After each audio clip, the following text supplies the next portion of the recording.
Come on, Annie. Let's go to the movies.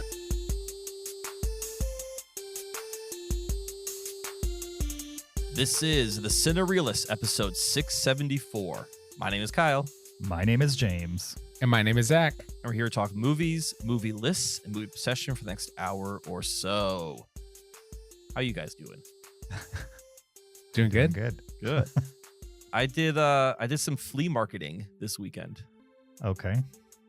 Because we were in Dubuque, Iowa, which is just across the border. Are they well known for their flea market or something? They were well known for a flea market there, yes. I can't remember what it was called. Okay. We went to a couple. One was called Crazy Frank's. That was here in Wisconsin.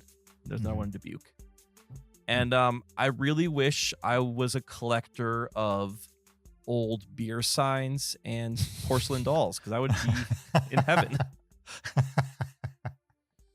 They had a lot of that, huh? Yes. Never too late.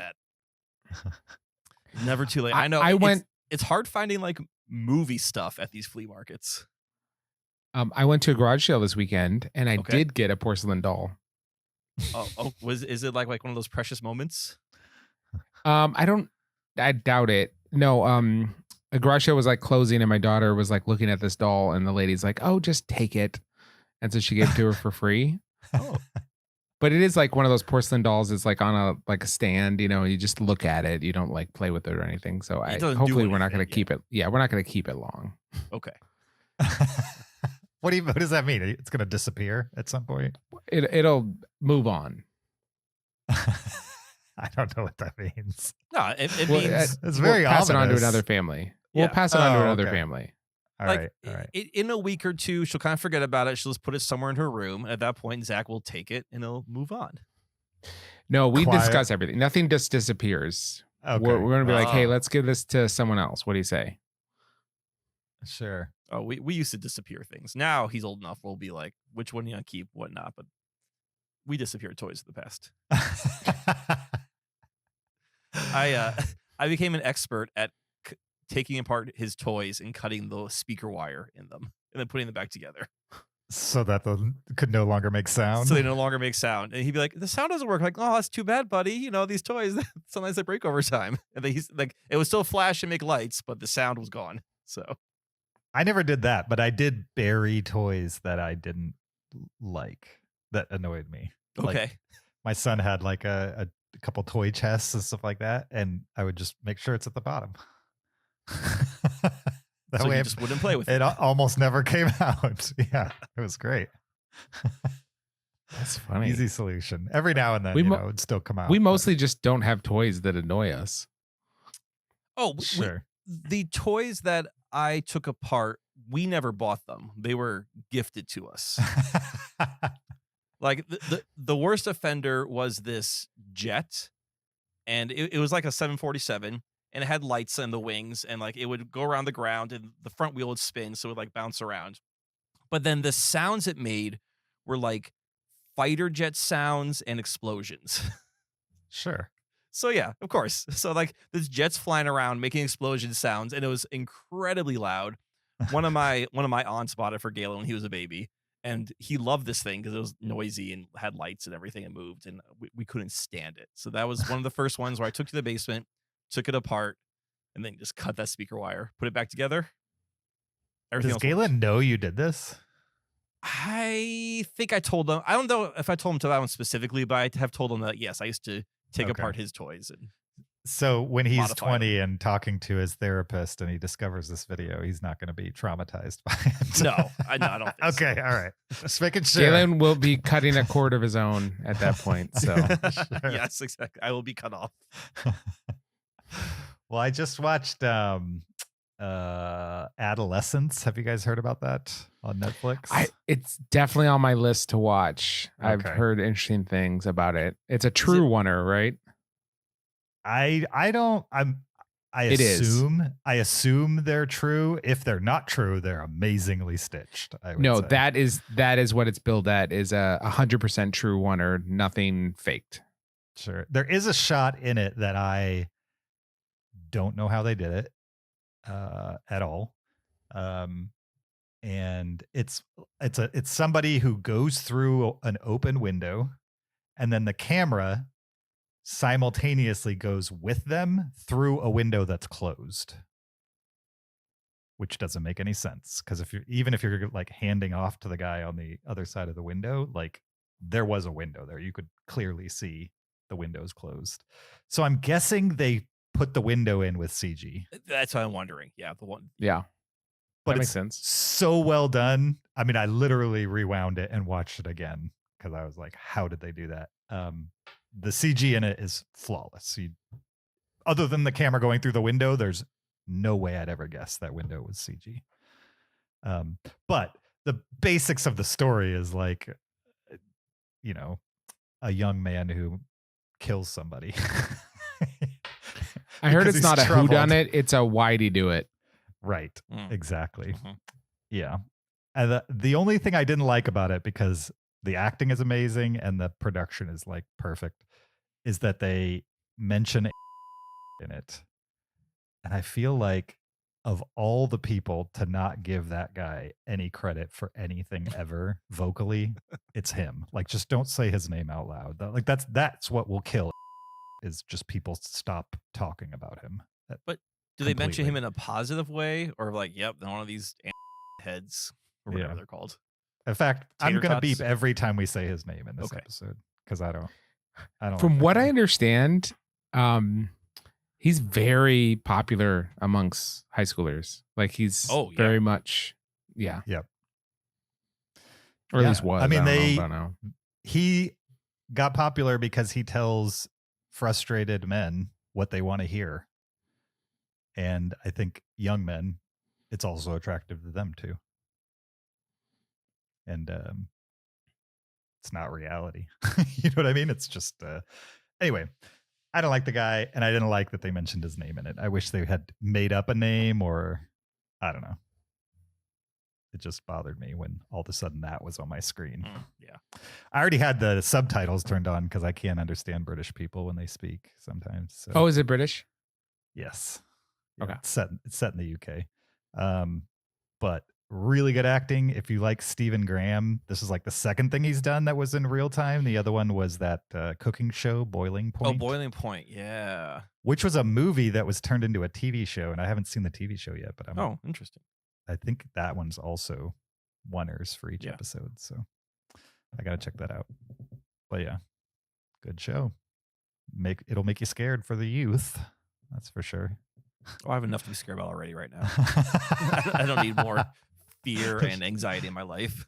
Sure. Welcome to the episode 607, the episode 674 of the Cinereelists. We're glad you're here. And we're going to do some stuff today, including talk about a movie that is in theaters if you can find it. I believe it's also on premium VOD. And it's related, tangentially to the same movie, or to a movie we talked about last week. It's Steven Soderbergh's Presence. We're also going to review some listener email that we recently received. And speaking of that, before we get into all that goodness, we need to remind you there's a video version of this podcast on YouTube. Go check it out there. Subscribe and watch while you listen. Support us on Patreon, patreon.com/Cinereelists to get extra after show audio, amongst other things. You could also leave us an Apple Podcast review. We'd appreciate that. Or if you yourself want to send your own listener email to us, just email heyguys@cinereelists.com, REEL with an S on the end. Links to do any of those kinds of things are in the description of this episode. You guys ready to talk presents? I am. Yes. Yeah. We're going to get into it right after this clip. No, I haven't felt or sensed anything unusual here. Do you mean like a presence?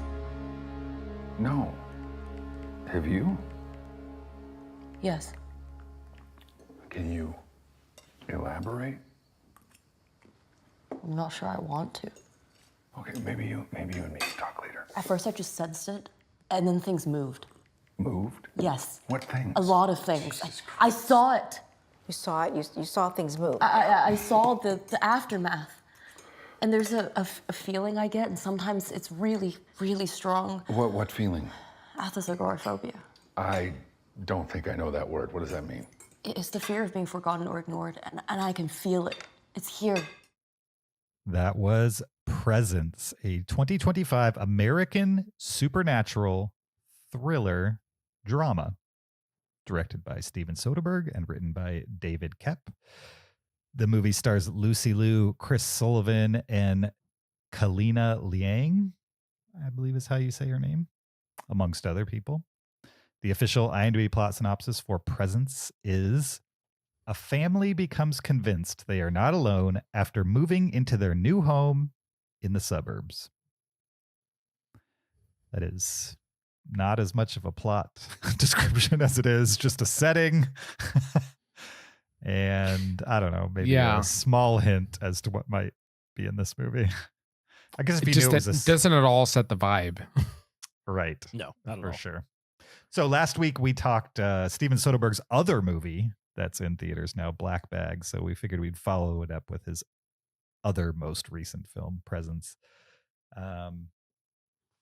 This movie, its presentation is long takes from the perspective of, we didn't say what we were going to say and what we're not going to say. We're going to say what the perspective is, right? I think that's not a fine. spoiler. That's the movie. Okay. Yeah. So the camera's from the perspective of a ghost that's in the home that this family moved into in the suburbs. So the bulk of the movie is like, why is there a ghost? What is the ghost going to do? How is the family going to react? Those are like the big questions the movie's going to answer. What did you guys think of Presence? So this was another movie that I did not know a lot going into. I think I knew it was a horror-ish movie or it was a ghost story. And I knew it was from the perspective of the ghost, but I did not anticipate the filmmaking style. And this movie is shot 100% like handheld style camera, a bit of a fisheye lens, with mostly this POV of a spirit observing this family. And you only, like, we're not given rules, but you get the sense that this spirit cannot leave the house. Because it's always in the house. The family leaves the house, the spirit does not. So it kind of follows them around the house. And I think the spirit is as also confused as why it's there and what's going on. And I thought that was kind of interesting that we weren't really given a lot of backstory to any of this. You sort of have to pick it up as you're going along through these conversations that the family is happening. I also would say I found this spirit. I guess I don't like using the word ghost. For whatever reason, for me, ghost means malevolent. Oh, interesting. You know, I don't know why. I guess not. But in this case, this ghost did not seem evil or malevolent. It definitely had some agency at some point, but it seemed more just observational at times. Yeah. But yeah, anyway, I thought from a filmmaking perspective, this was super interesting because this movie is mostly long takes. We were just kind of discussing wonders beforehand.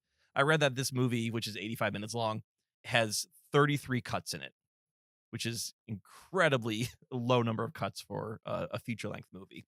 Yeah. Because a lot of these scenes are like 5-6 minutes long of characters talking, but the camera does not just stay in a room. Like the camera will follow people around the house, will chase them up and down stairs. And a couple of those moments I thought to be kind of exciting. Obviously there's some camera trickery going on because things happen that you couldn't shoot in one take safely. But I got the impression that for the most part, there wasn't a lot of editing of scenes. Like they probably did most of these in one shot and then just kind of took it. I mean, is that the sense you guys got? Or you think they were kind of stitching together scenes to make wonders? That was the sense I got. The latter, that it was kind of stitched together. The former, yeah. They sort of did all 6 minutes in one go, and yeah. So I was very impressed by the CG of the ghost and like it whenever it would manipulate things. I found that very impressive. Yeah, the few times it does interact with the world.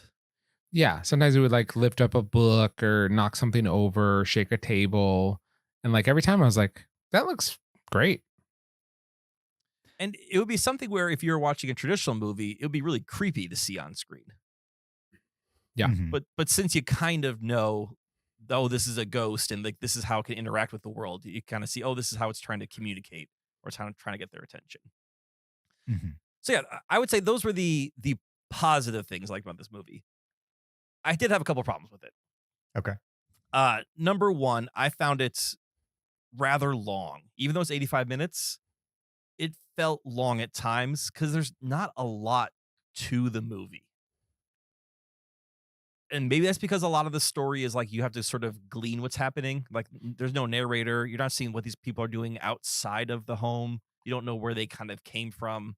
So that could be part of it. But there was times where I felt like scenes were rather long.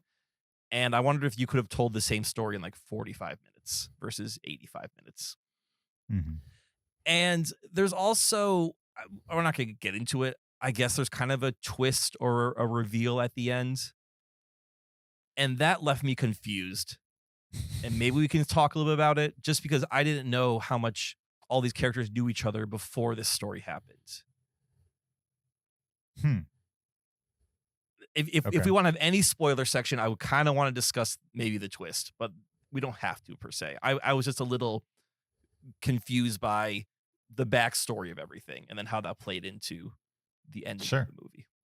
We could do a short spoiler at the end of the episode. Yeah, it does. That work? So yeah, I think I was intrigued by the novelness of it, but as a interesting movie, there was times where I was not very interested. Or as an engaging movie, let's put it that way. All right. Okay, I gotcha. Yeah. I rather liked it. It's pretty unique as far as movies go, especially from having such a subdued POV. So it wasn't like, fly on the wall where it's just like a steady camera on tripods, pointed at things, right? It's not that kind of like subdued, but it's like this quiet observer that is as much a character, right? And, that anytime, a lot of times you'll forget that you're in a POV because it's just filming people talking, and then it'll move and you realize, oh yeah, right. I'm the ghost perspective right now. And that's interesting to kind of get to lean in so heavily into that forced perspective. And it is mostly observational. And you get kind of a sense of what this ghost has faculty wise and what it doesn't, like it's somewhat, interacting or reacting to what it's seen and somewhat not. Like it's a little bit removed from 100% engagement in what's happening.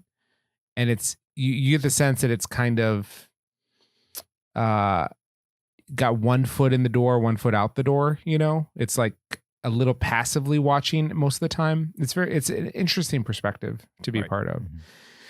But all the acting was fine.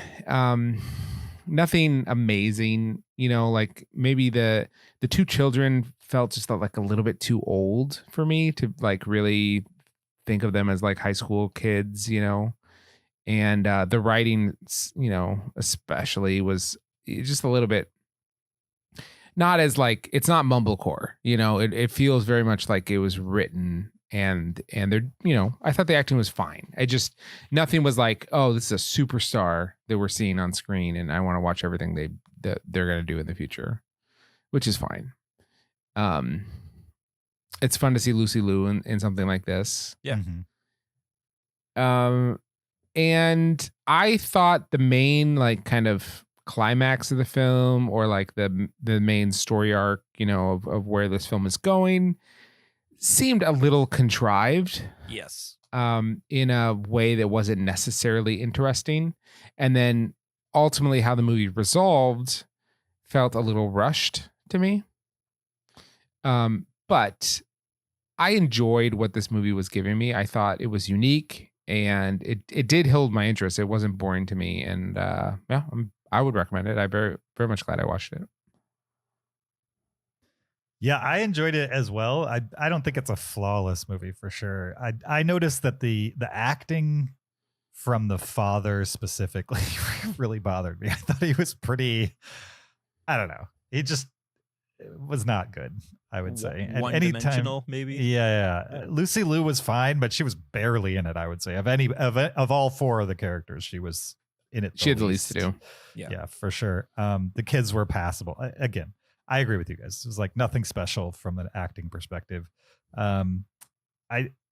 I too started to feel the tug that like this is not really going anywhere at about an hour in. Mm-hmm. And then a few minutes after that, all of a sudden, a lot of stuff happens. You know what I mean? Like it's like they hit the gas on the plot and decided, okay, now we're going to start revealing things and we're going to get this thing done in the next 20 minutes. It felt like, and that's what they did. It was like kind of a race to the finish. Right. What I appreciated the most about it is one, the idea that like Steven Soderbergh is still doing these weird experimental things that like, I mean, that this I feel does have like mainstream appeal compared to like his 90s and 2000s experimental stuff. But it's still just him kind of playing with the form, and I could imagine him having fun planning these shots out, planning the camera movements, all his experience with shooting with with only natural light, like lighting this and having a cameraman move around a room all directions and not revealing like your lighting sources and stuff like that. I don't know how they did that and made it look as good as it did. And I'm curious to know how many takes of everything that they did. Yeah, me too. How hard it was. I also really liked the spin, the idea that most movies that you go into that are dubbed a horror movie that have a ghost element to it are like Paranormal Activity type stuff, where it's this ghost is a danger to everybody around them. And it's movies where the ghost is not a danger are rare. Movies where the ghost is not a danger and the movie's actually decent is even more rare, I would say. And I think this falls into that category. Decent to good enough, I would say this one would fall into. And I liked the idea that while I was watching it, my brain was trying to solve a mystery, right? Like, why is this ghost in this house? Why is it interacting with these people? Why does it care about what happens to these people? You know what I mean? Why? Because it only really interacted when it felt like it needed to, right? It wasn't like trying to necessarily tell them something in a time that's completely peaceful. It would act up when it felt like it seemed like it was protecting the family type of thing. I like that you say act up, because it almost felt like a child at times. Right? It didn't quite know what it was. Right. So it would just react to situations that, yes. Exactly. So I liked watching it with that perspective because I've never watched a movie with that specific perspective. And just that alone is kind of cool because it's unique. And then, you know, an hour into the movie, they start switching things up, and like all of a sudden you're that's not the only mystery you're trying to solve, I would say. I didn't like the mystery they pivoted into personally.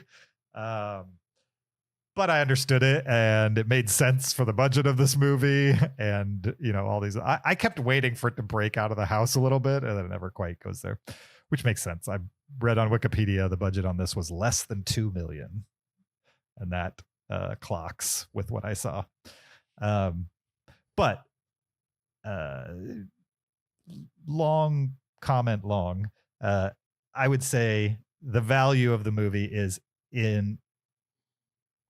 as an experiment and not necessarily like as a classic. You know what I mean? I don't think it's a horror classic. I don't think it's a Soderbergh classic. I don't think it's anything classic. But if you have a friend that doesn't like horror movies, this is one you could show them and they'd probably be all right with it. Cause I wouldn't even say this is a horror movie necessarily. It's a drama that has a ghost. Yeah, that's probably closer. And I never felt scared, or there's maybe one kind of tense scene, but it's not like a ghost tension scene. It's just sort of what people are doing. Sure.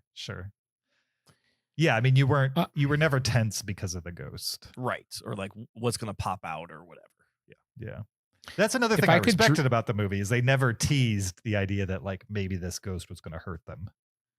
Yeah. They never teased that. It felt pretty benign for the most Yeah. part. Zach. If I could dreamcast this movie, Mhm. and it's not just because of the title, but like the cast, the family from Ghostlight, I Mhm. think would have been great in this. Would have been better than these people. You just mean get a legitimate family. Yeah. Gotcha. I think the family from Coda would be better in it. That's a joke. that would be an interesting movie. None of the characters can talk.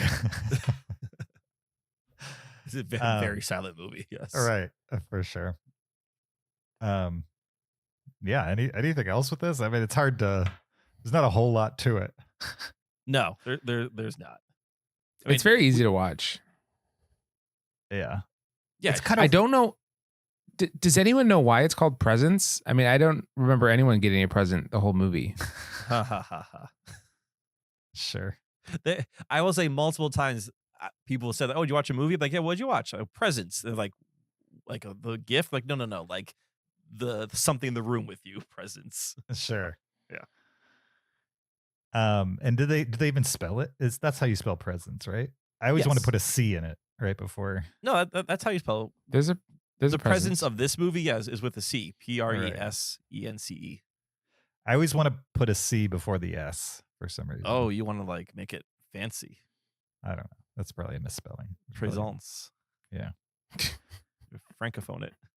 I also think, and this would only matter in this very moment, it's super interesting that Soderbergh, this late in his career, has 2 movies in a movie theater, and one of them's Black Bag with like an insanely stacked cast and maybe it wasn't a stacked cast, but he had like a couple big names in there. Yeah.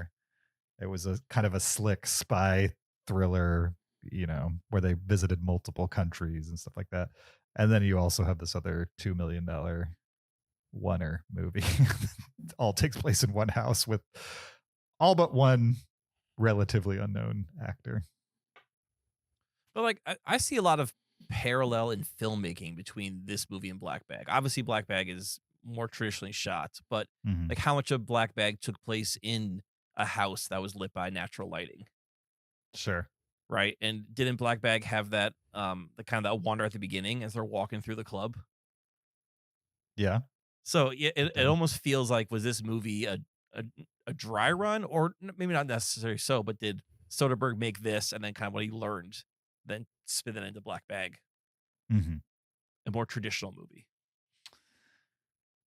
Yeah, I don't know. I feel like everything that's in both of these movies, he learned before both of these movies. Fair, yeah. Very You know good what I point. mean? Yeah. Yeah. I feel like it's just like a spin on other things he's done. But although I can't think of one where he's done a camera from a perspective of a person through the whole film. In Unsane, there's definitely moments like this that are in this movie. And 2, one with a bunch of long oneers. Like I know every now and then he'll throw a long oneer in a movie, but I've never seen one where he like made the whole movie like that. That being said, we started this podcast talking about adolescence. And all my complaints about acting in this movie, adolescence shares none of that. It's like some of the best acting I've seen in a long Really? time in Nice. adolescence. Yeah. Probably I'm wondering if the cast in adolescence, they had to have done every episode like a play, basically. They would have had, if they truly did them in one, every one being like an hour or so long, that's the only way you'd possibly do that, is practice it like a million times like a play. It's a TV show. Not I a heard movie? they did.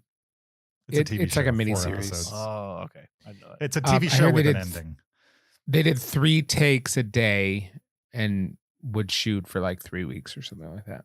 For adolescents Yeah, per episode. per episode. That makes total sense. All right. Anything else before we get into spoilers for Presents? Quick question. Maybe this is better for the Patreon, but Okay. do either of you believe in ghosts?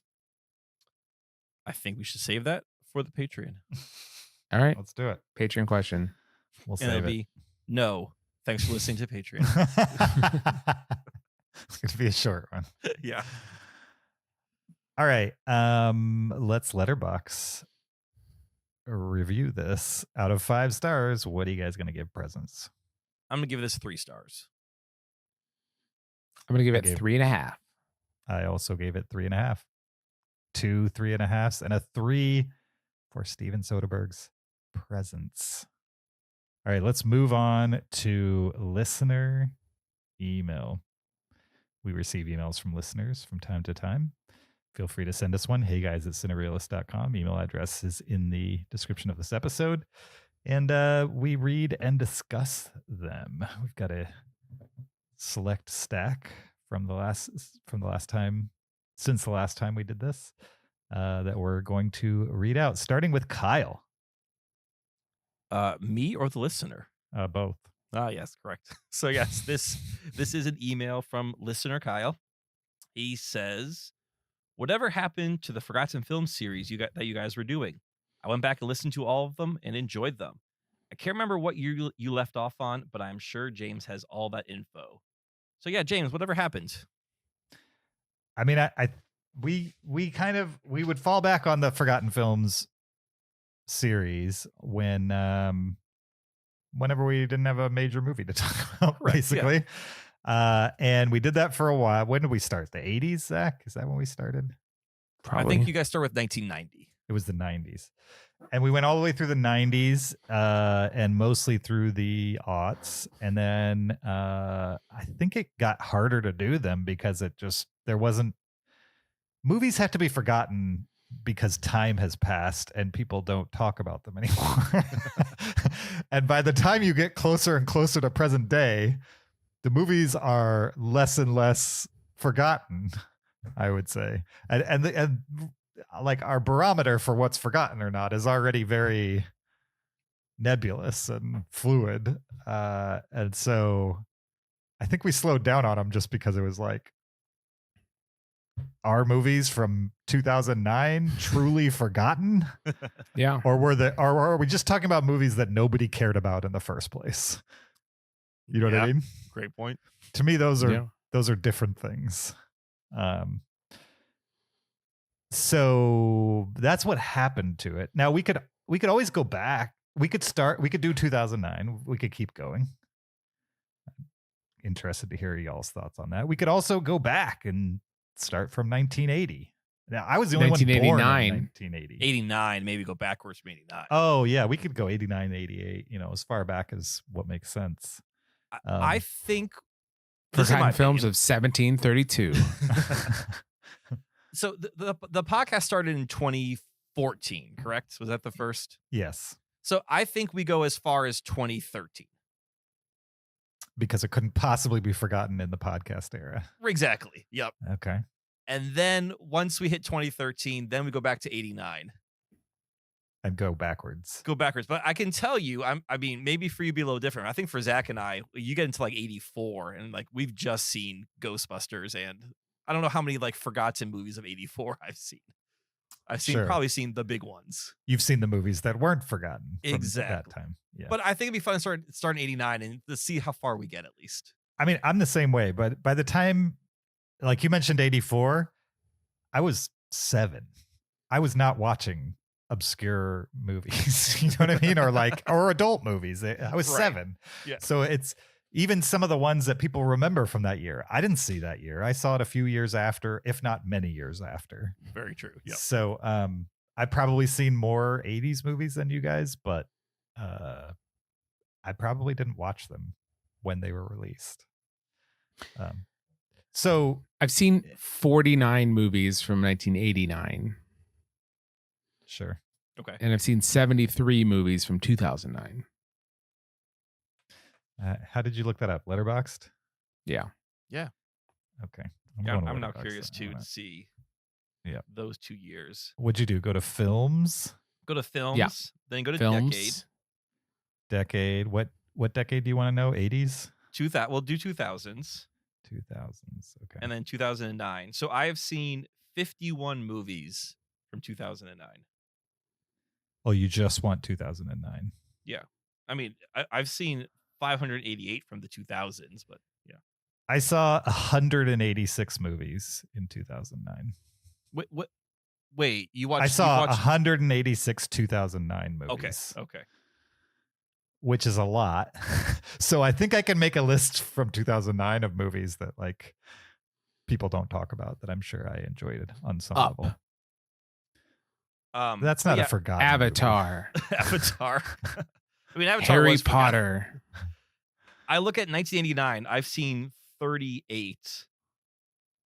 I go down to like 1984. I've seen 26, and of these 26, most of these are known movies.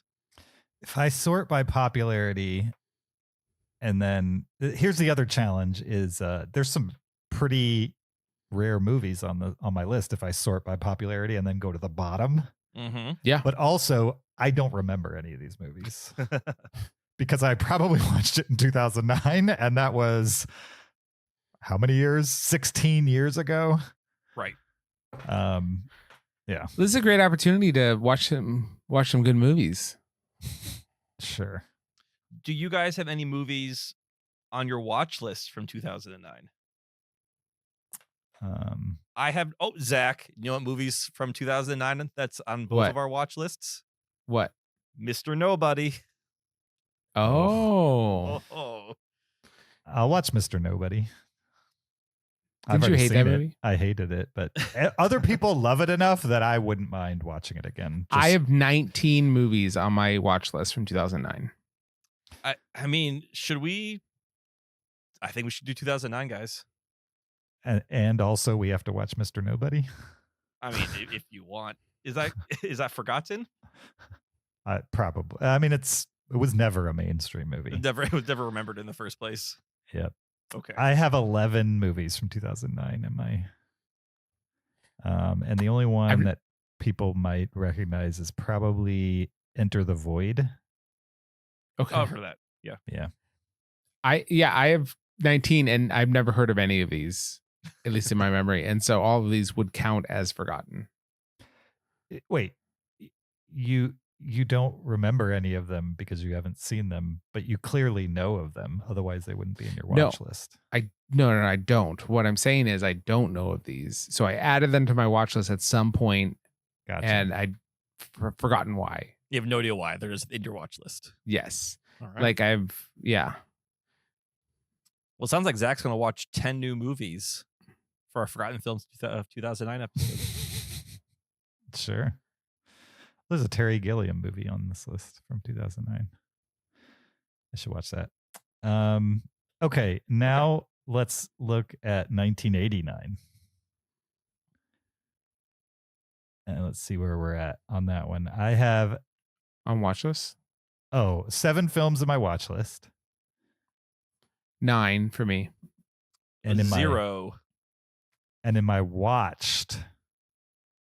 Let's go to watched now. From 1980. See, here's the thing. I've seen all the movies from 1989 I want to see. There's none on my watch list, so I'm good. Oh, really? Yeah, I got none I on have my watch 9. list for 89. I have 43 movies from 1989 In your watch list or that you've seen? that I have seen. Okay, that makes more sense. Right, but it's hard to make a forgotten films list when I've only seen 43 of them total that came out that year. There's like not everything that I've seen. I shouldn't say that. There's definitely some obscure stuff in here. But Just not no one- sure there's 10 that are obscure. No one talks about When Harry Met Sally or Parenthood, Sure. Christmas Vacation, Glory. No one talks about those movies anymore. Bill and Ted. Yep. Do the Right Thing. Who's heard of that? Spike Lee. What became of that guy? Always. That was 1989. You guys are crazy. I'm looking at my bottom 1989s and no one talks about these movies. When I sort by popularity. What? Just give us 1 or 2. Polly. I don't know that movie. Don't. Oh, it's not the parrot movie, is it? No. It's a version of Pollyanna starring the cast from The Cosby Show. Oh, of course. How could I forget? That's what I'm saying.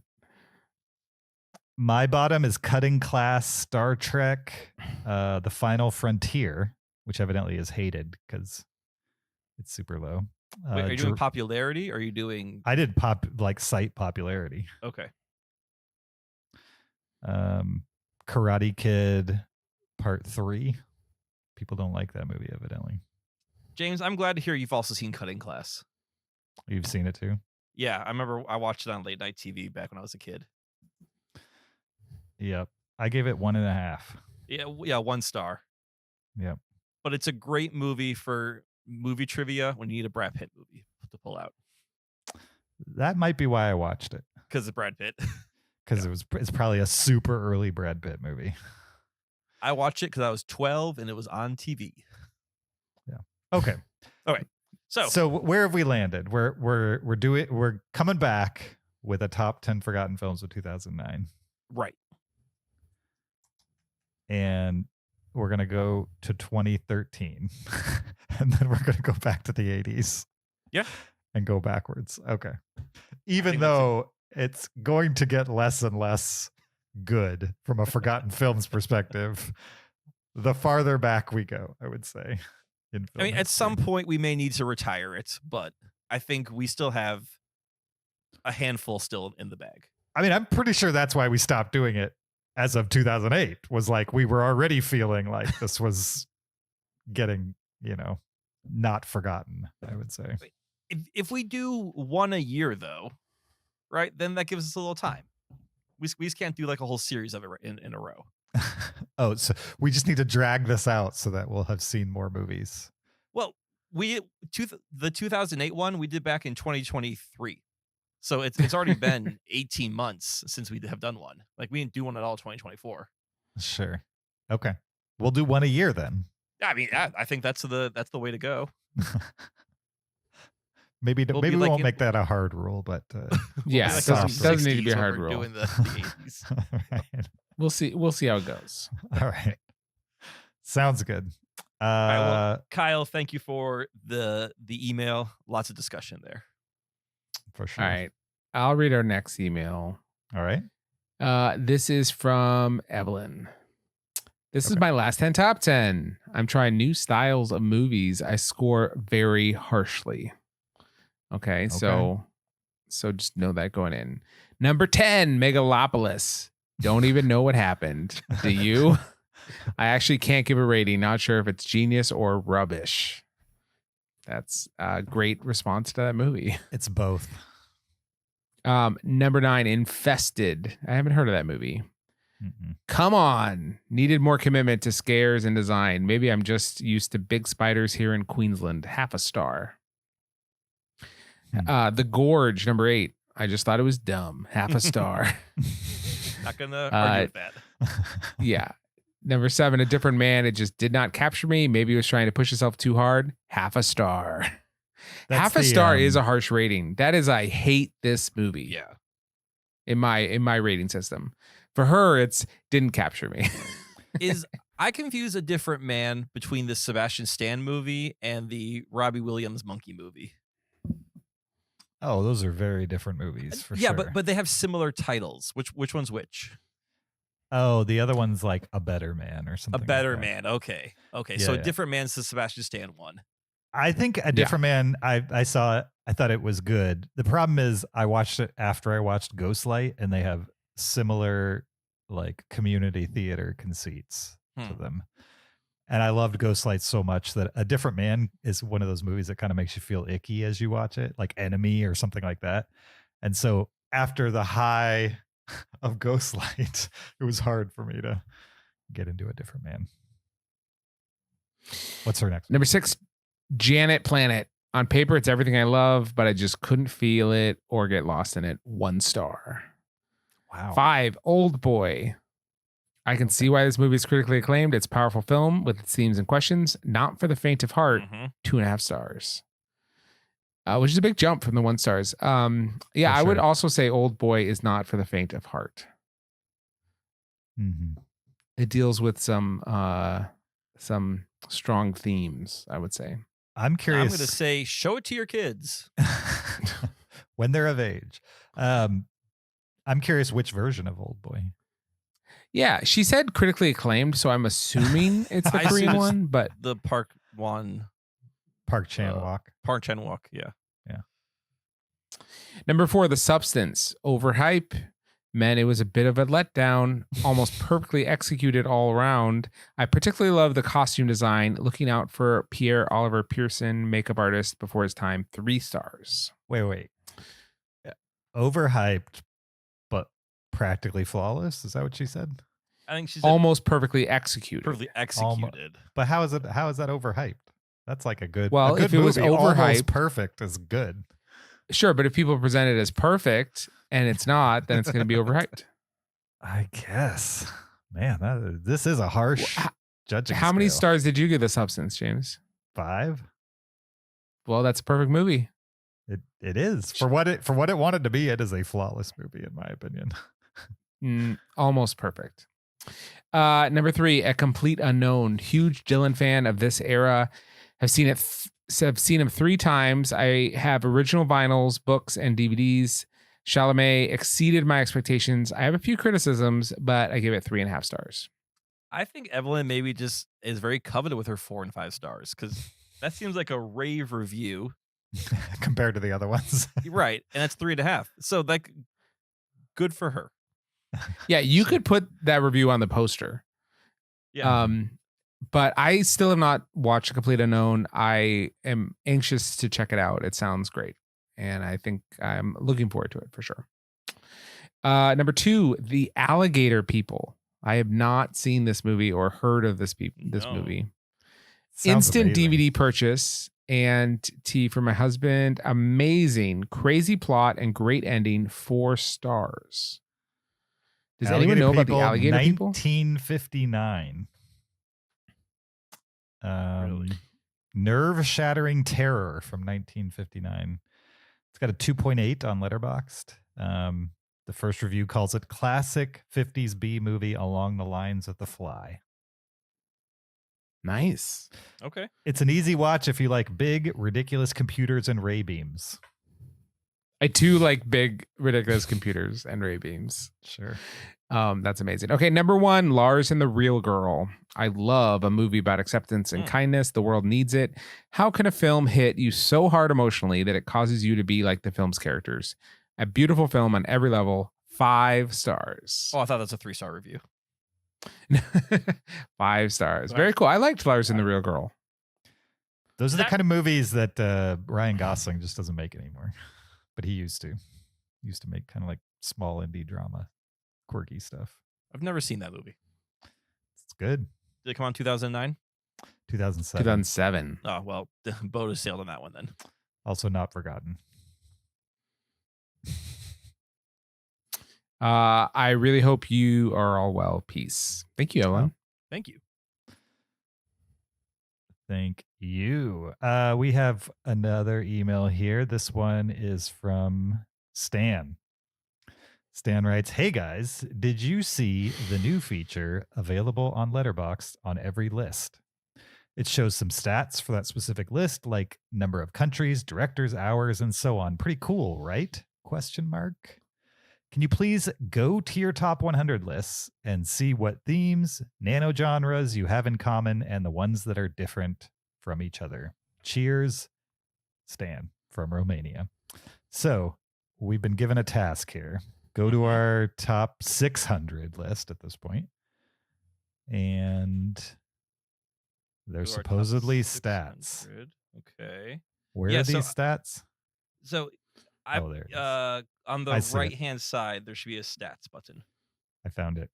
Yep. All right. I've all actually right. have You wanna used the go stats down this? feature a little bit. It's cool Okay. if you like numbers. All right, let's talk about it. On your top 600 favorite films, how many films do you have? I have 600. I have 600. I also have 600. Okay. How Zach, many don't hours? you technically have more than 600 because you Yeah, grouped the I probably have trilogies about together? 612, but Right. because Right, of the nature of Letterboxd, I can't include it. So they're Right. unincluded. Yep. How many hours are your 600 favorite films? 1,185.8. I'm at Wow. 1,157.3. I'm at 1,140.6. You guys So I'm like a full short movies. I'm like 40 hours less than Kyle. Do you have any like old shorts in here? I have a couple short films. I have some shorts on mine. I don't. But I also don't have Okay. like some of the list movies that I know that are longer that would be on Mm. y'all's list. So That's very interesting. Wow, Hmm. that's a big delta, especially 40 hours over 600 films. Yeah. Mhm.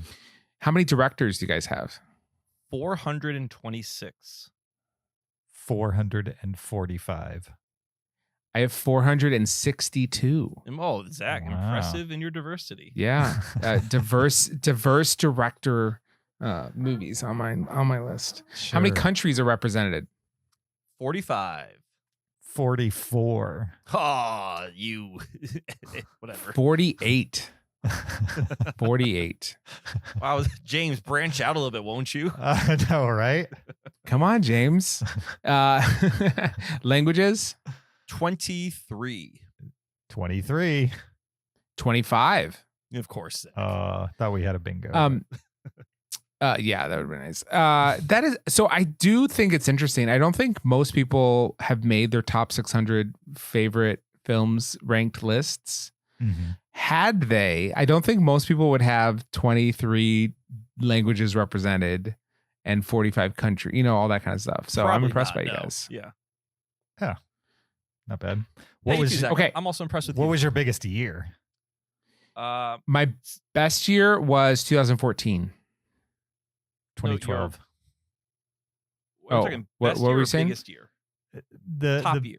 the year in which the spike is the highest in the chart, just below the area. Yeah, we're we still were in the just bar in. chart, Kyle. Yeah, but if you go below the bar chart, it just lists your top years also. You don't need to look at the bar chart. Oh. No, we do need to look at the bar chart because I'm going to ask what's the most recent decade you have no films. So we're still in the bar chart. Okay, fine. Okay. My top year is 2022. Oh, wow. really? That's incredibly recent. Well, so here's the reason why. I've not seen as many movies as you guys have, for Mhm. one thing. So I'm at the point now where I'm just putting movies that are like a 4 and above in my top 600. Mhm. So, Okay. like All Quiet on the Western Front is in there. Sisu, Emily the Criminal, like these Sure. movies that I thought were good. I need to fill out a top 400. If you look at the top 100, it'd be a much different story. But Sure. at this Okay. point, I'm just like, I have now ranked a quarter of the movies I've seen. Sure. And I've watched more movies recently than I have from like the 80s. So, I got you. Okay. My Excellent. top year is 2014. okay. And then you want first Well- year that we've never seen a movie? Sorry, what was your top year, James? 2012. 2012. Okay. 32 Okay. movies. Yeah. in What's 2012. the most recent decade you have not had a movie included from, or not decade, but year on your list? Most recent. 1970 for me? That's same with me. 1970. Oh, Wow. you guys. 52. 52. So Like, what's but- in 1970 that we need to see? You have a movie from every year from 1952 on, Kyle, Yeah. in your top 600. No, 1952 is the first year. 1953 on, I do. Sure. That makes sense. MASH. 1970. MASH. I don't like the TV show, so I'm assuming I won't like the movie. Movie is very different than the TV show. Someone who has Really? never watched the TV show except for, oh, it's time to go to bed. Better turn the TV off. Movie's got a different vibe altogether. Okay. Well, maybe I'll check it out. There's got to be something better than MASH in 1970. I also don't like what's his name, the director of Robert MASH. Altman. I like Popeye. That's the only Robert Altman movie I would say I like. Let's Also, I think I've only seen maybe 3 Robert Altman movies. I've seen You- Nashville. I found that to be very boring. And I've seen the studio one, which was okay. So I have 1970 most popular films on Letterboxd. Mm-hmm. And yeah, 1970 is a weird year. Like your most popular movie is The Aristocats, the Disney movie. Okay. I like that movie. Not top 600, but I like it. After that is Valerie and Her Week of Wonders, which I've never heard of before. This is the second most popular. And then after that is The Conformist, which is a Italian movie about fascism. It's an interesting movie. Yeah, it's interesting. I don't know if I liked it, but I appreciated it. Now, both of you guys have seen this movie. Do you think Zabriskie Point could make it onto my top 600, top 700? I've never seen a Zabriskie movie. Point. I've seen a movie called Zabriskie Point. I assumed, maybe not. I haven't, and James doesn't know if he has or not. Okay, all right, never mind. And what is the earliest year that you have on your list? 1920. 1926. Okay, so you guys just stuck to 2 centuries. I have 1898. Is yours like My Trip list to the Moon spans or 3 centuries. Electrocuting an elephant? It is the launch of the HMS Albion at Blackwall. Mm. Oh, hey, have you good. guys seen? If you click the year, in Yeah, the it bar takes you right chart, there. It takes you to the year and just shows you the movies from that year. Yeah, James. It takes you right there. It's I great. didn't know that. For some reason, I have 3 movies in 1939. Yeah, 39 was an incredible year of film. It was a banger. Wizard of Oz, Wizard of Gone Oz. with the Wind, Mr. Smith Goes to Washington. You should see You Can't Take It With You. That's good too. Yeah, but that's 1938. 1935, I had the 39 Steps. I mean, it What's- is very sparse for me up until 1971. Then it spikes up. What's your Okay. earliest year with 10 or more movies? I'll go first. Mine is 1990. I have 11 movies from 1990. Mine is 93. 15 Um, movies. Oddly enough, 1984. 13 All right. movies. Excellent. And I will say, I always credit Jurassic Park as the movie that made me fall in love with the movies. Mm-hmm. And that came out in 1993. So that tracks. No, 1993 is Tombstone, Men in Tights, Mrs. Doubtfire. It's a great year. Yeah. All right. Schindler's I think List. we're time to move on from the bar chart. I only have 6 movies from 1993. Okay. All right. Interesting. These top years bore me. So We I can don't skip think we them. need to talk about them. Um, What's your top genres. genre? It's all of us are going to be drama. Well, yeah, Drama. Yeah, drama. What's Drama, the Then USA, comedy. English, right? For all of us. I got drama, drama, comedy, USA. thriller, I have Oh, I have drama, thriller, comedy, romance. romance. Romance. Oh, Romance at the is my number bottom of 3. my list. Yours number 3 Really? is romance? My number 10 is Yeah. romance. I have drama, comedy, romance, adventure, action, thriller, sci-fi, crime, fantasy, history. Oh, I don't have history at all. I don't have history either. So do you have mystery, Zach? I have 59 films in history. I don't have mystery, no. Okay, I have mystery at 67 films. For countries, what's your first non-English speaking country? France. France. Oh, mine's UK. Non-English That's speaking. English. Okay. France. France. Okay. I have 72 French films. How many French films do you guys have? 48. I have 44. Wow. Okay. Then I have Germany and then Canada. Same. Canada speaks English. I think technically. Yes. I mean, are they saying Canada because of the French connection, or what? Why are they? No, these are just What do countries. you mean? Oh, it's a country. Yeah, not these a aren't language. languages. These are countries. James, This makes sense. It doesn't say This Canadian. makes total sense. Okay. I have 72 films from France, 38 from Germany, 21 from Italy, 20 from Canada, 15 from Japan. Ooh, I got you beat on Japan. I got 16. I don't have Japan on my list at all. Oh, James, there's some good ones. I know. I I have a can ton of recommend them. 15 of them. I have a ton of them over there. I just haven't watched them. I do have Hong Kong and Australia rounding out the last 2. My languages Denmark. chart is Yeah. next to useless. Because Right, it's all English? and then like a little skinny lines. I mean, Everything else. mine is like a flag. It's got the English across the top, and everything else is as skinny as it can be. Right. I'm the same. I have 34 in French. My number 3 is no spoken language, 16. Really? Yeah. My number 3 is Japanese at 13. My number 3 is Spanish at 9. Nice. Do you guys have Persian on yours? I No. don't. I have English, French, Japanese, Spanish, German, no spoken language, Korean, Italian, Chinese, and Russian. It's my number 4, Persian. Persian. I didn't know I was into Persian movies, but I am. What are the Persian movies you like? Well, there's only 3 of them, and it won't let me click through. So I don't know. Okay. Don't Themes. click on the bar. James, click just to the left of the bar. Oh, click the name on this one. Yeah. A Separation, Children of Heaven, and Under the Shadows. That makes sense. Oh, yeah. Okay. Yeah. I've seen all those. All right. Themes. What's your top theme?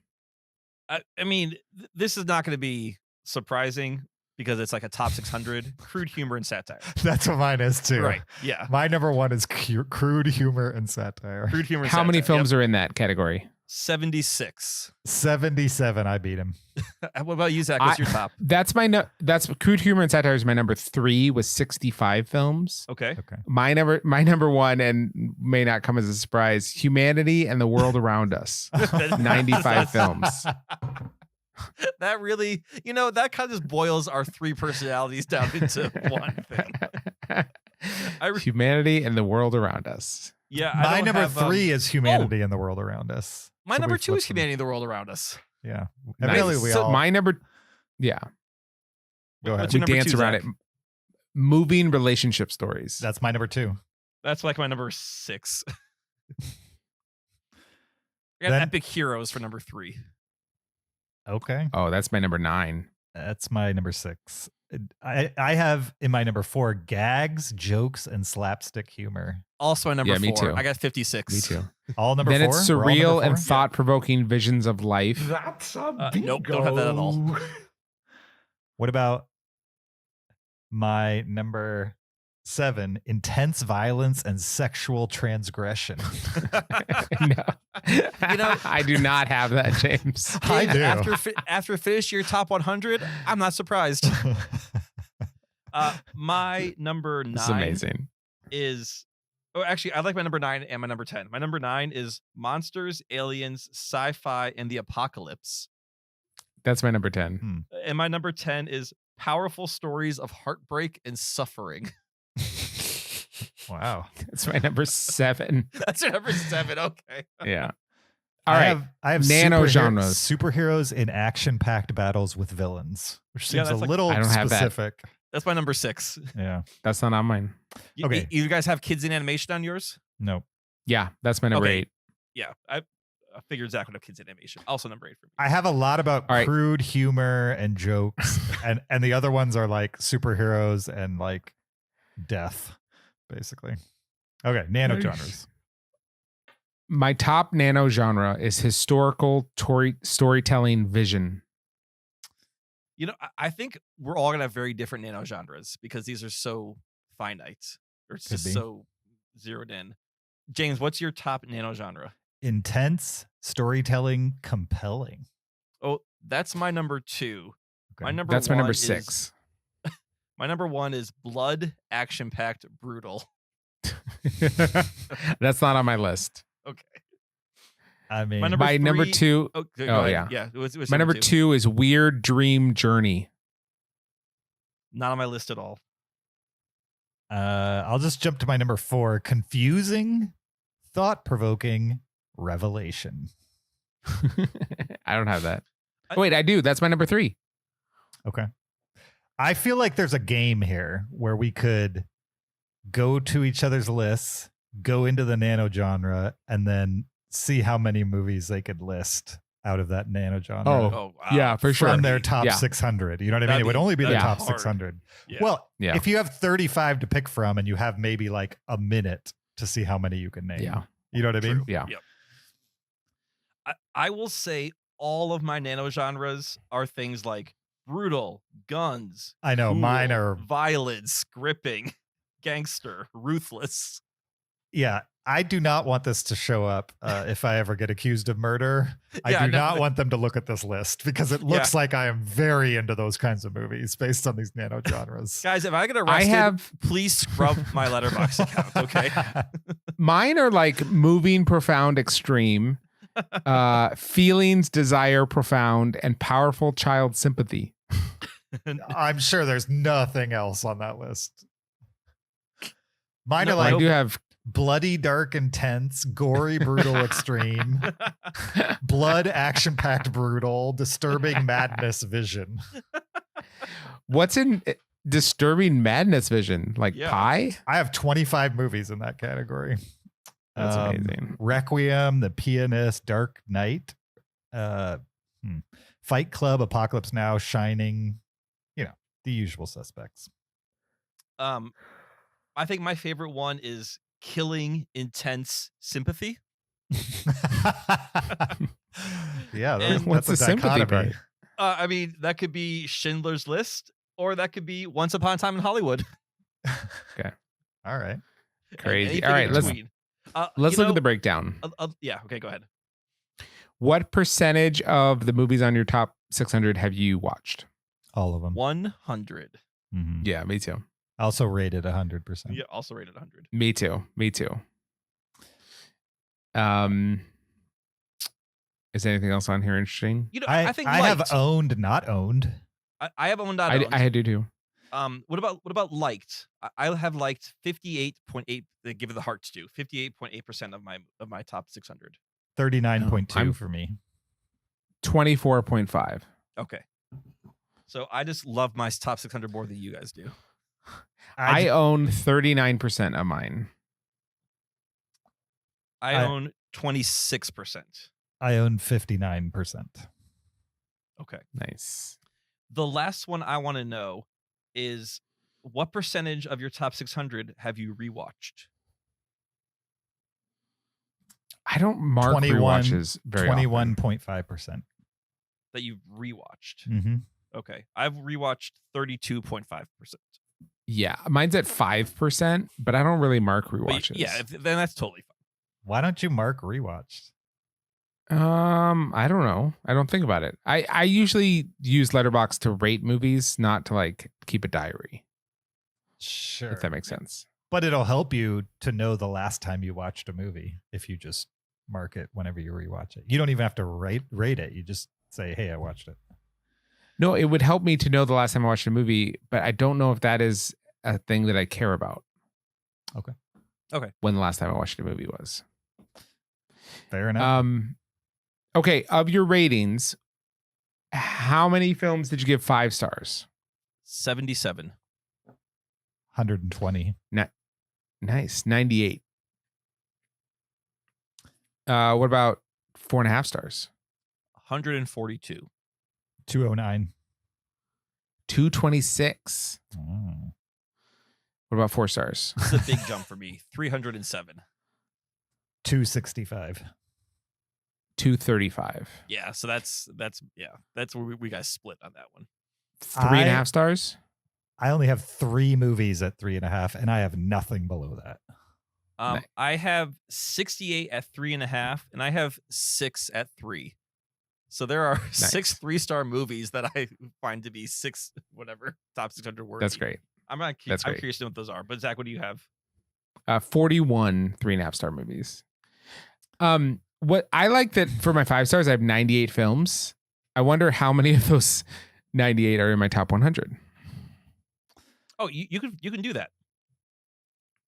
Right. I mean, I think at a later date we should do the same exact exercise with our top 100. Oh, I see think what you're so, saying. too. Yeah, I would totally do that. I think that would be fun. Okay. Cast? I mean, for me it's Samuel L. Jackson. Is that for all of you guys too? No. He's not on my list. He's number 4. He's my number 1. He's not on your list. He's number 4 No. for me. So he's high. He's not on my top 10. If I go Matt see Damon. more, Matt Damon is my number 1 with 11 films. Samuel Jackson, he's not in my top 50. Really? Wow. Yeah. Well, you don't rate the Marvel movies as high as us, maybe? Is that the difference? I don't think I have a lot of Marvels on my list. Yeah. I don't know. I can't find Samuel L. Jackson. Willem How Dafoe about is this, my number guys? 1. This is my big question. What rank is your highest woman? Number 2. Well, but before we get to that, Okay. For Samuel L. Jackson, I only have 2 Marvel movies on my top 600. So it's not a Marvel thing. Sorry, 3, but still. I have 3 Marvel movies. We probably have the same Marvel movies for him. Is it Iron Man and a couple Avengers movies? And no, mine is the first Avengers, Endgame, and Infinity War. Okay. You know what's funny is the list says I have them for 4, but I click on it and then there's 6 movies in that list. It might be because those are considered like what he's like, not first build in, but like what he's featured in. And I wonder if those other 2 are cameos. That makes sense. Okay, yeah. Who are your top 5? Okay, yeah, and now I want to do women also, or top actress. My top 5 is Samuel L. Jackson, number 1, Matt Damon, number 2, Brad Pitt, number 3. And then after this, like, it could be, I'm going to do, all 3 of these have 11. So it's Robert De Niro, Ethan Hawke, and John Ratzenberger. Round up my bottom 3. Nice. I have Matt Damon for 11, Joseph Gordon-Levitt for 9, Ed Harris, and then the next 4 are all 8 films. Ed Harris, Ryan Gosling, Natalie Portman, and Brad Pitt. Oh, so Natalie Portman is your highest rated actress. Your highest watched actress, I should say. Yeah. Okay. It's not watched. It's movies that he enjoyed enough to put in his top 600. Yes, correct. It's possible he's seen more movies of other actresses, just didn't enjoy them as much. Okay. Mine is Willem Dafoe is my number 1. Then Scarlett Johansson is my number 2. Andy Serkis, Samuel L. Jackson, Bruce Willis, Harrison Ford, Brad Pitt, Kate Blanchett all had 10 films. And then Keanu Reeves and Joseph Gordon-Levitt had 9. Nice. The Johansson connection, I'm assuming, is 3 Marvel movies, and the rest are non-Marvel. So technically 7 non-Marvel movies for her. Johansson has 7 films, and she is tied with, you can guess it, I don't know. Charlize Theron. Yeah, Okay. of course. Yep. So Charlize Theron and Johansson are tied for me at 7 films. Nice. My most watched actress on my top 600. All right, directors. Spielberg. How many films? 11. 10. Next, I have Nolan. Kubrick. Kubrick. I got 10 Kubrick. Okay. How about you, Zach? 8 Kubrick, and then Nolan, also 8. I have Scorsese before Nolan. Okay. Oh, okay. He's not in my top 10. He's not. Okay. Do you guys want to hear? Let me just read my top 10. You guys can read your top 10. Sure, let's do that. Let's do that. Mine makes sense for me. Okay. Steven Spielberg, Stanley Kubrick, Christopher Nolan, Woody Allen, Ridley Scott, Paul Thomas Anderson. This is the first one that surprises me. Joel Cohen, Akira Kurosawa, Jean-Luc Godard, and Robert Zemeckis. I'm going to do my top 9 because I have a bunch of people with 5 films that will round out 10. Okay. So my top 9 are Steven Spielberg, Stanley Kubrick, Martin Scorsese, Quentin Tarantino, Christopher Nolan, Billy Wilder, Alfred Hitchcock, Robert Zemeckis, and then Ridley Scott. All of those Nice. make sense for you. Yep, all those make sense. Yeah. Spielberg, Nolan, Tarantino, Scorsese, Ridley Scott, Darren Aronofsky wasn't on either of your lists. James Cameron, Danny Boyle, Ryan Johnson, PTA. Darren Aronofsky was in my big group of what could be number 10. How far down do you have to go to find a lady on your list? I have Catherine Bigelow at 3 movies. But like how far down? Well, it's below the 4s and below the 5s. I don't know. It's because like I'm not sure how they I have a whole bunch of 3 at 3. So I have to scroll down. I'll tell you what, I'm looking at a wall of dudes. Okay. There is one lady in my wall of dudes. She's at number 24. And her name is what? Can you guys guess? Penelope Spheris. No. Lana Wachowski. Oh, no. It's Sofia Coppola. It is Sofia Coppola. She is the only lady in my wall of director dudes? I have 3 ladies. Okay. Which Share 'em. is not much. Mhm. But Lana Wachowski, Lily Wachowski, and Elizabeth Chai Vassar Healy. Okay. I'm not familiar with that name. She did Free Solo and The Rescue. Oh, yeah. Okay. She's a documentary director. Yep. Yeah. I know who she is. Do you have any ladies, Kyle? Yeah, I have Catherine Bigelow. At what? I don't know. Like They're I rows could of 5. Just count them. Okay. How hard is that? No, but I think it's because if you hit refresh, you're like it's going to be ordered differently. So she's just in the group of all of my directors that are 3 directors. So Gotcha. she could be in row 7, or she could be row in 11. Right. Gotcha. It's So she's incorrect just- that if you hit refresh, it's going to be a different order, though. It is. No, it's not. It's the same order for me every time I refresh. Then I'm going to say it's random how they choose to put who's your first director of 3 films. And Maybe who's your it's- last director of 3 films. Maybe it's by, like, let's say a bunch of people have By 3 rank. 3 films in your list, but you've rated their movies higher. Yes, it's absolutely that. It's putting them So in that I've rated order. Sam Raimi higher than Alfonso Cuarón. Possibly. Of the movies that you've put in your top 600 list, maybe you have. I don't know. Maybe We'd I have to do the research to figure it out, but that'd be my guess. Okay, of the crew and studios, Mhm. rather than go through these, I do Right. not want to go through these, but just pick out anything that looks interesting to you. Like, so for instance, my favorite writer is Stanley Kubrick, and my favorite original writer is William Shakespeare. Okay. My 2 favorite cinematographers are Dean Cundy and Robert Elswit. I don't know who those people are. I feel like I should know that if I've seen I have 9 of the Both of movies them each. in my list. The person with the highest number on this wall of names is John Roche for sound. 31 movies on my list. He worked the sound on. Yeah, I have Oh. him for 31 as well. That's He was a crazy. huge guy in like the The 90s, yeah. 90s. For your studios, what's the highest? It's Warner Brothers. Bottom corner. Warner Brothers. Warner Brothers. Then Paramount. Wow. Paramount's no, number 2. Universal next for me. Okay. Universal's last. I go for Warner me. Brothers, then Paramount, 20th Century Fox, Columbia, and Universal. That's Real- okay. exactly mine, Zach. Wow. Good I have the for same Warner 5, Brothers. but different order though. Columbia's my last one. Sure. What about composers? Is it Hans Zimmer win or John Williams win? John Williams wins for me. Hans Zimmer wins for me, 18 Really? to 15. Yeah. John Williams wins for me. Wow. Hmm. That is interesting. Interesting.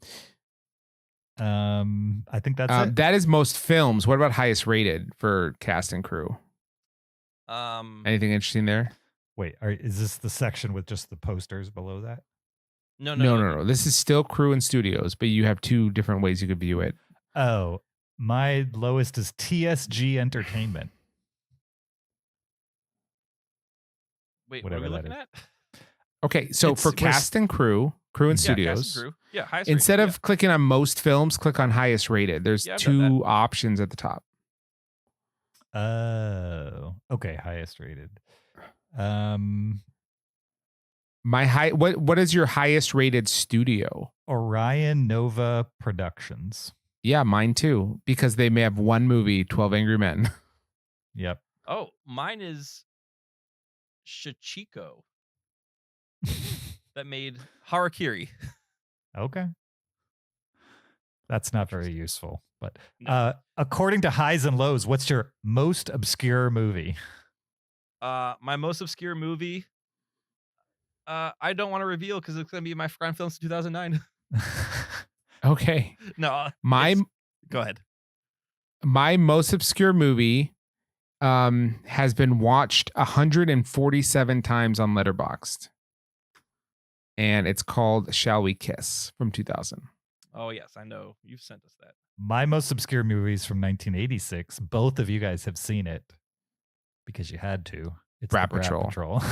Patrol. What's your I would most say- popular movie on your list? Most popular? Barbie. Barbie. Fight Club. Lowest average? Jupiter Ascending. Howard with 2 the stars. Duck. Howard the Duck. Let's see. I closed the tab by accident. My lowest average is Punisher Warzone. Nice. I like that movie. That's fun. It was fun. What's your highest average? 12 Angry Men? My favorite movie from Shakakuchi Studios, Harikiri. That's mine too. Okay, all right, nice. Harikiri. What's the newest film on your list? Barbie. Teenage Mutant Ninja Turtles Mutant Mayhem. Okay. Mine's Oppenheimer, James. Nice. What's your oldest? It's the launch of the HMS Albion at Blackwall from Yeah, 1898. Okay. Buster Keaton 1 week. All right, Buster Keaton, the longest general. film. And keep in mind, Kyle had seen 40 hours longer than me, and I have this film in my list. Well, I bet I have the longest. No, I bet you don't. Zach, I I do. think I know why mine is the longest because I'm not sure if mine's actually a Why? movie. It's in my top 500. Mine is OJ Made in America, which I believe is a miniseries. That's what mine is too. Oh. Yeah, and that's at 467 minutes. It's Okay, well, I have both of you beat. With I can guess what yours is. Showa. Yep. 566 minutes. OJ Made in America, Kyle. Yes. For the record, was made into a miniseries, but was originally released in theaters at full runtime. Okay. Now So- I feel better. It is a documentary film, not a miniseries. Perfect. Okay, then you know I am going to retract my mea culpa and stick by my guns on that one. What's your shortest? Still got you beat on that, though. You do have us beat at both. Yes, nice. Was that show like 12 hours long or something? 566, that's just shy of 12 hours, right? Yeah. No, shy of 10 hours. Sure. Yep. My shortest is also my oldest. Buster Keaton, one week, 25 minutes. Same with me, 1 minute. 70 minutes is my shortest. Rock-afire 70 Explosion. minutes is your shortest. I don't mark short films because I don't consider them movies. Really? Wow. No, I do. I just don't. I just don't mark them for some reason. Short films. I think it messes with my numbers at the end of the year. I don't think they should count towards my numbers at the end of the year. So Okay. That, and I don't think I've ever rewatched a short film that I can remember. All right. Good suggestion, Stan. Yeah, that was That fun. That was awesome. That was fun. We got another email from Logan that Zach's going to read. Yes, I will. Logan, he sent us his top 10 of 2024. His favorite movie was His Three Daughters. Have you guys seen that? I've never even heard of it. Nope. His Three Daughters. You want to hear about it now? Sure. Okay. This is a 2024 film, also known as a 2023 film, according to Letterboxd. It says it stars Natasha Lyonne and Elizabeth Olsen and Okay. Sandra Oh, or no, not Sandra Oh. Carrie Coon. I'm Emotion. into it. Emotions run high when three estranged sisters reunite in a cramped New York City apartment to watch over their ailing father during his final days. Oh, it sounds very depressing.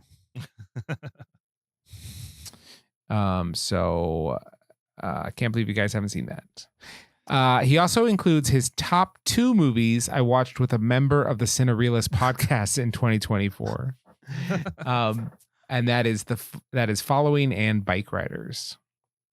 Absolutely. And what's cool is he was just here and we hung out, the three of us. Kyle couldn't because he's in Wisconsin. But we played games and had a good time. Was good. Also, his movie resolutions for 2025. Number 1, watch. Okay, so he has movies that he needs to watch that other people might have seen. Watch the Godfather trilogy, Apocalypse Now, and Dracula. I really disliked Megalopolis, but did find it interesting, so I'm more motivated to see other FC's other films. Number 2, watch the Criterion movies I own and have never seen. Those movies are Stalker, Dazed and Confused, Pierre Le Fou, Blood Simple, The Parallax View, The Devil's Backbone, and Yojimbo. I haven't seen the last 2, but all the rest, he should watch those. Yes, I agree. Yeah. Yojimbo's great. I Yojimbo's would great. say, Logan, you have a great opportunity here with Pierre Le Fou to find out how cool you are. Logan, I'm also curious to know if you've seen The Conversation. It's another Coppola film. Maybe Gene Hackman's greatest performance. And the conversation is a little it's easier to get awesome. into than like the length of the Godfather movies. Or Dracula. I've never seen Dracula, so I've never seen the original Dracula. like the Yeah, me Coppola either. Dracula, you mean? Oh, I've seen that one. Okay. I guess, yeah, that makes sense why he lumped those all together. But that movie's not called Dracula, right? It's called Bram Stoker's Dracula. Right. That's what throws me off. Ah, He left out the Bram Stoker part. I mean, I use context clues of these are all Francis Ford Coppola movies, so I'm assuming. I don't even know what a context clue is. Yeah, so that makes sense. Yeah. All right. Well, thank you. Thank you, Logan. All right, our final email is from Troy. Troy sent in his top 10 last 10. Number 10, he has Inland Empire, the David Lynch film, which I have never seen. He did not really like this one, though. I haven't seen it either. Zach, have you Okay. seen Inland Empire? I have started it. I just haven't finished it yet. Okay. All right, number Wait, 9. hold on. Before we move on, Sure. when did you start it? Maybe about 6 months ago. Okay. All right. Oh, okay. I mean, that's a Yeah. long time, long enough that like you're probably not going to pick it back up. But I thought, I will I thought maybe it was absolutely more pick it- like a decade ago or something like that. No. This is a movie I absolutely will watch. I definitely want to watch it. But I Inland love Mulholland Empire Drive. is supposedly one of the most confusing movies ever made. And Yeah. you stopped and took a 6-month break. I think you're going to have to start it over. No, the parts I've seen maybe about an hour. Uh-huh. Are vivid in my memory. I feel like I could describe the last hour of this movie pretty well. Okay. This has not left my mind. It's a very strange film. It sticks with you. Okay. I just was not able to finish it, and then I just haven't. You were unable for 6 months to finish it. Yeah. Okay. All right. Hit us, Kyle. Number 9, Renfield. Wasn't really for me, Troy says. Number 8, soundtrack to a coup d'etat. It's a creatively done documentary, but he was bored for much of it. Number 7, Things to Come. This is a 1936 movie. I think it's about World War, or the precursors to World War II. Gave it 2.5 stars. Number 6, Piccadilly from 1929. A silent movie, and it inspired a character from Babylon. You remember the Anna May Wong, or the I guess the Asian actress character? Mm-hmm. Yeah, I guess Anna May Wong is the actress who inspired that in Babylon. Number 5, Amanda. This is a modern Italian film with quirky characters. Gave it 3.5 stars. Number 4, Mickey 17, 4 stars. He really liked this one. Nice. I'm glad I'm not the only one. Okay. The only thing he didn't like was the length of the climax and the ending, Mm-hmm. which I agree, amongst other things. Number 3, this is a jump now to 5 stars. Mm-hmm. So I'm curious to know why this 5-star movie is at number 3, not the other ones. Number 3, Black Box Diaries. This is a powerful documentary of someone taking a very significant stand and therefore making a very significant contribution to the world, especially in our home country. It was nominated for Best Documentary this year, and if it had won, I would have been very happy. Any of you guys see this? I've seen Black Box Diaries. I agree. It's very good. Okay. Number 2, Sugarcane, also nominated for Best Doc, also powerful, especially good watch for anyone who is Canadian or American. We all might be the same very soon. I believe it was set in Canada, but it applies to both of our countries. I believe we should all see it. I saw Sugarcane too. I would say it's good, but if you're looking for something to watch, Black Box Diaries is a better watch. Okay. Sugarcane like has one through line, which is we're awful to the people that were here before we were. That being like Native Americans. And then it just pounds it into your head for an hour and a half. And it just, I support the message wholeheartedly. It was just, I needed more variation of what was going on. It was just more people talking about the same thing over and over and over again. And it was very well made, but I understood where it was going within 15 minutes. And then it spent another hour and a half saying the same thing over and over and over again. Anyway. All right. And his number one top 10 last 10 movie, The Wild Robot. He and his family loved it. Troy says personally he liked it more than Flow, but was going to be happy with either one winning Best of the Year for animated. What an awesome year for animated features. I cannot agree with that statement anymore. Yeah, it was good. There were like at least three, what I would say are great animated movies this last year. It was a good year for animated. Yep. Yeah. Troy also has given himself his own challenge for the year. Okay. So last year he took on the Criterion Challenge and really enjoyed it. Then for Christmas he received a small pewter die with different movie genres on it. So Troy's made a new Criterion Challenge. He says, I started with the decade of the 60s, rolled the die, and chose a movie of that genre from the decade to watch. The next time around was 70s and 80s, etc. When I start over, I go to the 20s. If there isn't one of that genre in that decade on Criterion, I just skip to the next decade. I'm loving it so far.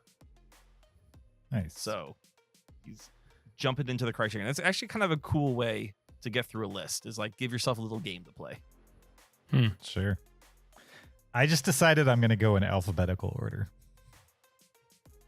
So Yeah, right now I'm through all the numbers, Mhm. and I've just dipped into the A's in my collection. Nice. Yeah. And then that way I can't wriggle out of seeing anything. Right. Like- it just sort of gives you a way to like get through your list without trying to pick one. All the choice has been removed, Exactly. basically. Sometimes I feel like when you have like a monster movie list in front of you, you have to take the choice away and just, this is what Yeah. I'm doing. Yep. For sure. All right. Well, thank you for sending us emails. If we didn't read your email, just wasn't good enough. No, I'm just kidding. It's fine. It's just we hadn't done this in so long that we definitely cold lists that might prompt discussion. We appreciate it whether we read it or not, and if we missed anything that you definitely need answered, please email us again. Or email us a new question to heyguys@cinereelists.com. Also, while you're there, check out the video version of the podcast on YouTube, support us on Patreon, leave us an Apple Podcast review. Links to do any and all of those things are in the description. You could also find the podcast on social media on Instagram, Twitter, Facebook, or TikTok. You can find me on my Letterboxd or Blue Sky account at YoJRB. You can find me on Letterboxd or Twitter at Shoppin. You can find me on Letterboxd at Peter SKB. We appreciate your listenership as always. We'll be back next week with our top 10 forgotten films of 2009, I think. Yeah. So look forward to that. We'll see you there. Until then, keep it cinereal.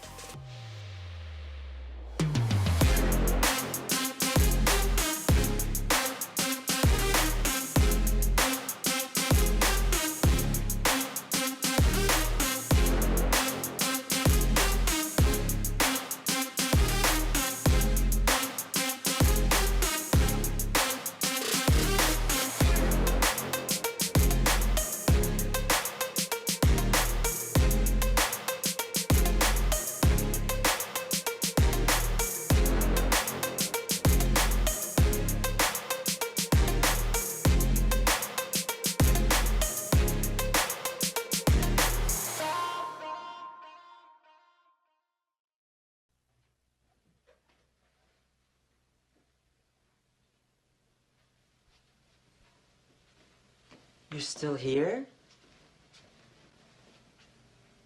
It's over. Go home. Go.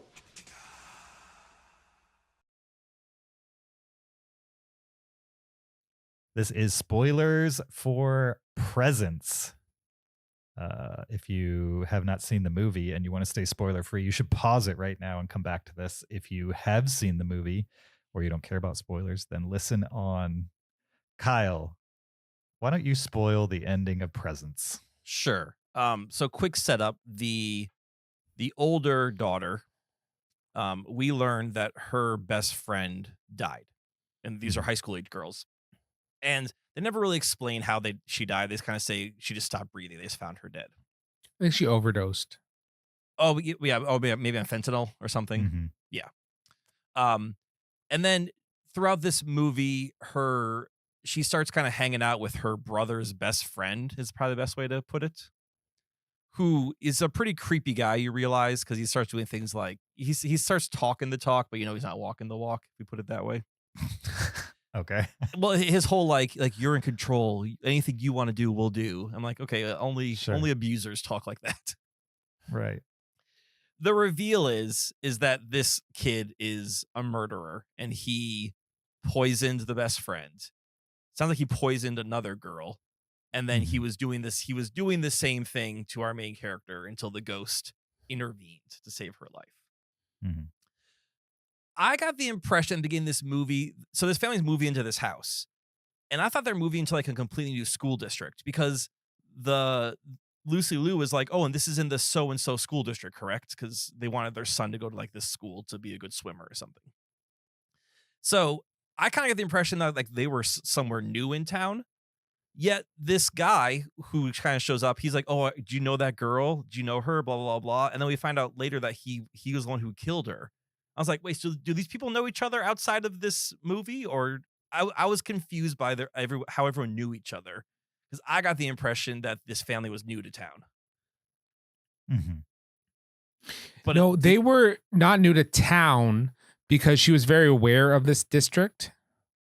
I think she just moved into that particular school district within the same town.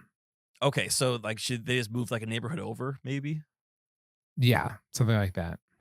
Okay, and this guy, I mean, again, I think we all had an issue with the twist. This guy's just like hopping around high schools, murdering girls. I think he liked that they knew each other. So I think he targeted her because she knew that girl. I think he enjoyed that fact. What about the second girl, which they don't really get into? They died at the same time, I thought. Oh, okay. I mean, maybe it was two different. It could have been two separate incidences.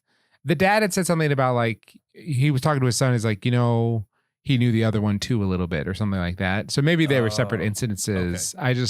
The impression I got was that it was at the same time, but they could easily have been two separate incidences. I mean, so we think that kid pulled off a double murder? I mean, he could have. His strategy was good enough to work, right? I'm not a murderer, Zach. You tell me. According to the story, it was good enough. Well, it was casual enough that I think it would have, worked on those characters at least. Yeah, probably. Yeah, I mean, well, so at the end when he drugs the girl, the sister, and then he drugged the brother to make sure he doesn't interfere. Yeah. If the brother had woken up, because the brother wasn't doing drugs with him, right? He spiked the drink with the brother. Oh, okay. He put Ambien in his drink. Right. But the brother didn't know he had his drink spiked. He just fell asleep. Correct. Right? Yes. Correct. Yeah. Right. So let's play it out that the ghost didn't interrupt and he had actually killed the sister, right? Wouldn't the brother be like, I did not drink enough alcohol to fall asleep and sleep through, my sister, whatever. Like, he would have gotten caught on this one, I would assume, unless he was going to make both of them look like they're OD'd. I get the impression. Well, no. So I think like what Zach's saying is he's spiking their drinks with fentanyl. Mm-hmm. And then he's finishing the job via suffocation. Right. But the only thing that shows up in like a blood report is fentanyl. So that you're like, oh, they OD'd on fentanyl. Right. But the brother, he wasn't going to kill, right? He's only doing this to women. Oh, right. So in the sense of like, even if he got away with it, the brother would be like, yeah, this dude was hanging out with my sister. Right. And Like, now did he she's give her dead? fentanyl? Yeah, Well, I mean, maybe he- his plan was to kill the brother. It could be. it could have. Yeah. Hmm. I mean, don't also, know. you know, high school age boys aren't the smartest anyway, so they always Sure. think everything out. Oh yeah, I- his DNA is all over that place. Yeah, yeah. I really liked the idea, though, that in this movie, the ghost was a helper. You know what I mean? Like, Right. Like the ghost felt connected specifically to the daughter. Uh-huh. The ghost felt connected to her. And there was even talk like the daughter thought maybe the ghost was her friend Nadia. Sure. I kind of died. assumed it was. I thought so. Yeah. Yeah. I will tell you when they were shooting this scene where he was like putting the plastic over her mouth and then taking it Mhm. off.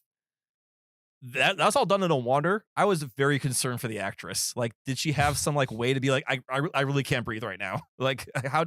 Because he was putting plastic on her face. I assume she could not breathe during those moments.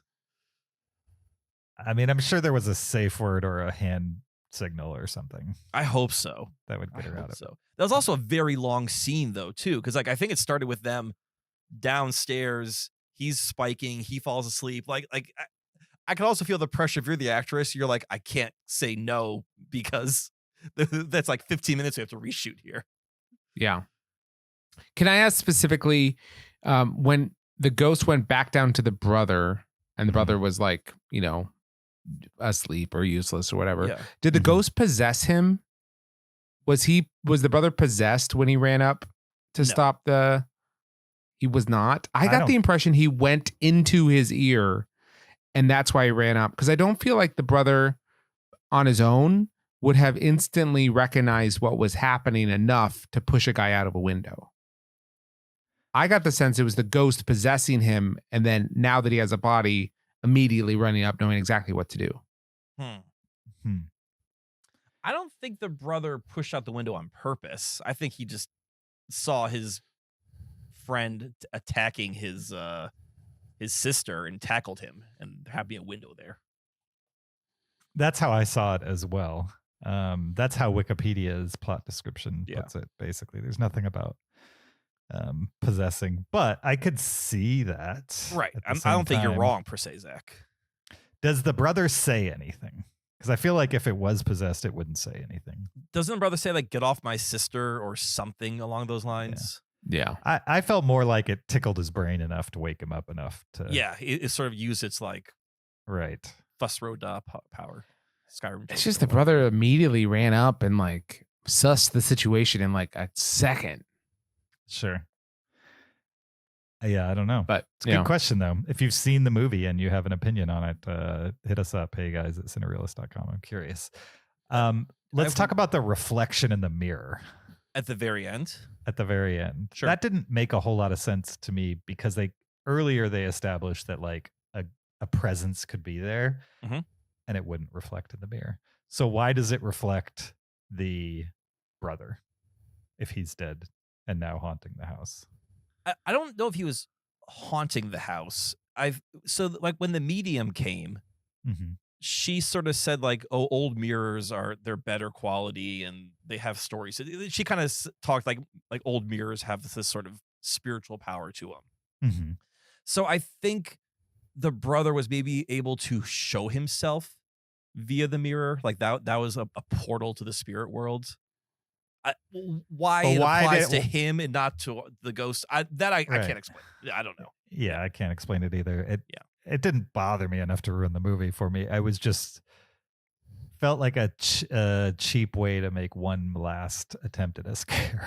Right. You know what I mean? Or like a shocking moment that if they hadn't already set up that like the ghost wouldn't reflect in the mirror or a ghost wouldn't reflect in the mirror, then it wouldn't have bothered me. But they had already set that up that like the mirror was there and things weren't going to pop out in the mirror. It would have been interesting if the ghost was like scared of the mirror through the whole movie, like was avoiding it, Mm-hmm. and then you get that reveal at the end. Like, oh, okay, that's why.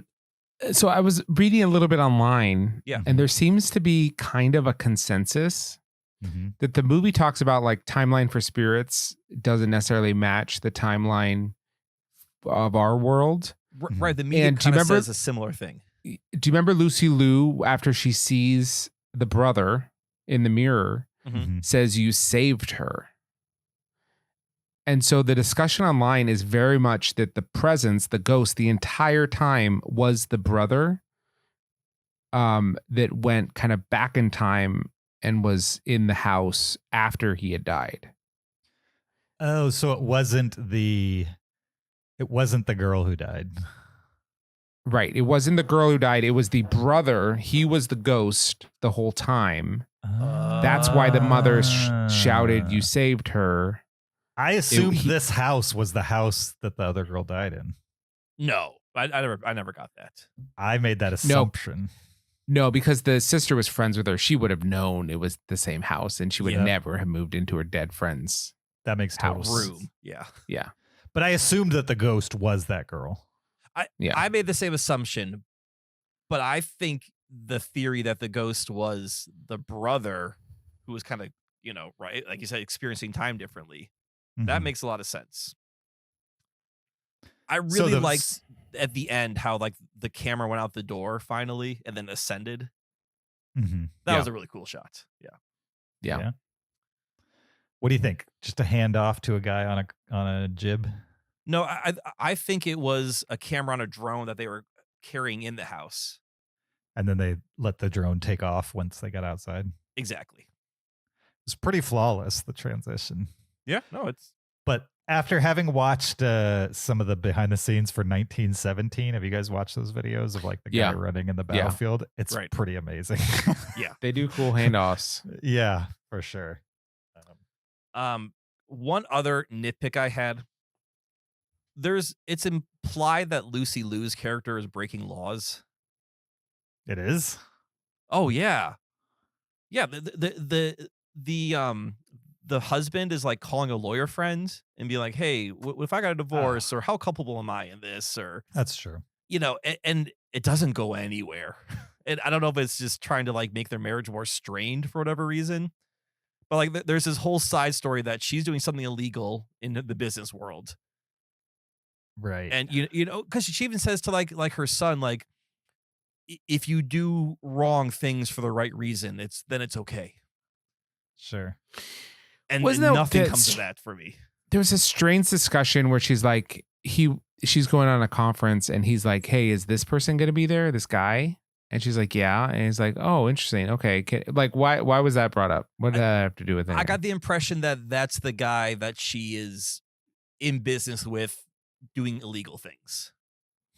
Okay. Or that guy knows what they're up to and could get them guilty. Like he's a witness to their activity.